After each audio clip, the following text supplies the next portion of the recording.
Moi, c'est Laurence Chassagnou. Je suis nouvelle viticultrice sur la propriété du Château Renard depuis 2 ans. J'ai repris la suite de mon père, Xavier, en 2020. Je suis native de la Rivière, ouais, sur cette propriété. En fait, mon père l'a achetée en 78. Je suis restée 15 ans sur une propriété familiale à Saint-Émilion. Et c'est un vrai métier passion.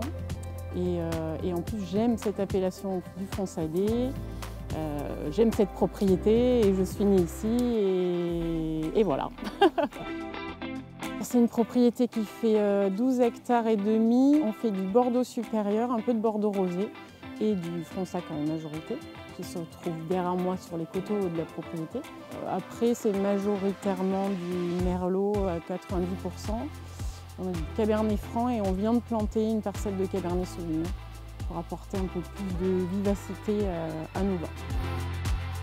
On a profité de la transmission de la propriété pour changer certaines choses. On en a profité pour modifier la gamme des vins. En fait, on a créé deux nouvelles cuvées. Des cuvées parcellaires.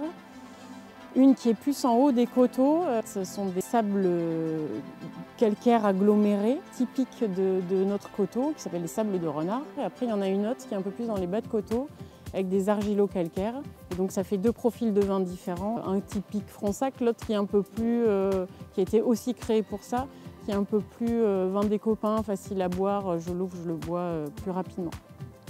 Et après, bien sûr, on a notre cuvée emblématique Château Renard Mon Désir, qui est là et la cuvée de la propriété, élevage en fût de chêne, les meilleures parcelles de la propriété, les vieilles vignes. Et après, il y a un dernier vin qu'on a créé en 2019 et en 2020. C'est une cuvée sans sulfite parce qu'en fait, on avait envie d'essayer. Moi, j'avais des a priori sur les cuvées sans sulfite et en fait, agréablement surprise, ce sont des vins qui se tiennent dans le temps, qui sont très abordables gustativement et qui sont super intéressants.